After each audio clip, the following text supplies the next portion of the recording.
Senator, I'm sure everybody appreciates you coming here and seeing this. It always makes a big difference to see in person, doesn't it?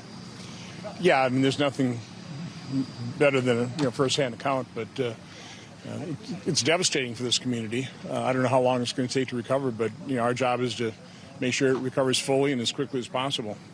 Well, I think this is when your representatives and your senators become so important, because they are your only voice in Washington to get FEMA funds or whatever. No one's going to listen to someone just making a phone call that we need help. Well, the good news is, we quick stopped by the command center here. Within minutes, we had 400 volunteers.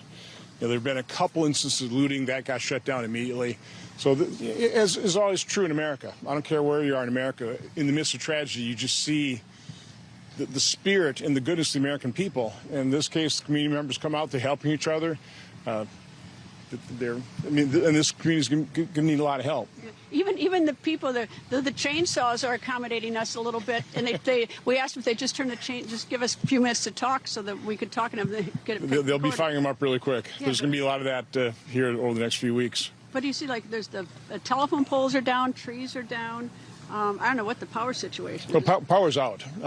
It'll come back in pockets, but it's, again, because this is so extensive, all these lines are down, so it's going to be down for days. And again, until you have power out, this was years ago, we had power out for about 3 or 4 days in our house, and it's just, you can't live. I mean, modern society requires electricity. So, again, you've got groups like Feeding America coming in here, you've got food trucks coming in here, and the good news is the law enforcement and local officials are working with the food trucks too. We're not inhibiting it. If they're getting in the way, but everybody's coming out and helping out. I think that's what's the good news story in all this. I'm shocked you even said there's any looting. I mean, that actually, when you said to me,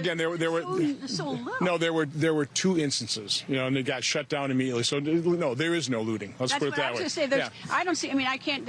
You see all the community coming out, everybody else coming out. You'd be run out of town to try to loot. They're apparently 2 jerks. They got him and shut it down. That's the end of that. Yeah. Indeed it is. The only tornado I remember was back in the 70s. It hit, I think, where you live in Oshkosh. You live in Oshkosh? Right. Down the road about 20 minutes? Yeah. This is my backyard. This is your backyard? This is the only tornado I remember hitting this area, at least in the devastation is so broad. Now, we have them. We do. Again, there have been, Siren, Barneveld. We've had, smaller towns wiped out by tornadoes here. So this is not unusual. And I remember, Monday I left for D.C. about 5:30 in the morning, and it was like a 200% humidity. It was gross. It was hot. And all you need is, again, a little bit of a cold front. So it literally didn't surprise me that we had, a major thunderstorm. But, nobody expects to have when we have tornadoes in Wisconsin, we have so much rural area, you don't even notice it. It just doesn't, knocks down a barn or two or, destroys some crops. This one hit, ground zero was National Wisconsin. You can see the results. The thing that I always say, well, everybody says it, though, is that tornadoes don't give you any notice like a hurricane. At least you get a couple days' notice if you're down in Louisiana. Although the early warning system worked, I mean, what is remarkable, Greta, no fatalities, nobody even seriously injured. So, again, we had, phones are going off. There's about a 10-minute siren blast before this thing actually hit this area. I've talked to people who were actually here. So people are able to. But what do you do? But you can't get in the car and drive. You get in your basement. I mean, if you're at home, people get in their basement. And so, again, it's you see the devastation here. Nobody seriously injured. Nobody killed. I mean, I still can't believe it. I'm just, thank God that that's what happened. That's just amazing. Anyway, Senator, thank you very much for joining me. Thank you. Thanks for being here. And again, we're going to need help. But this community is going to come together and give it to us. I'm always proud of this area. Yeah. Well, we're great people here, aren't we? We are. People think news just happens. It doesn't.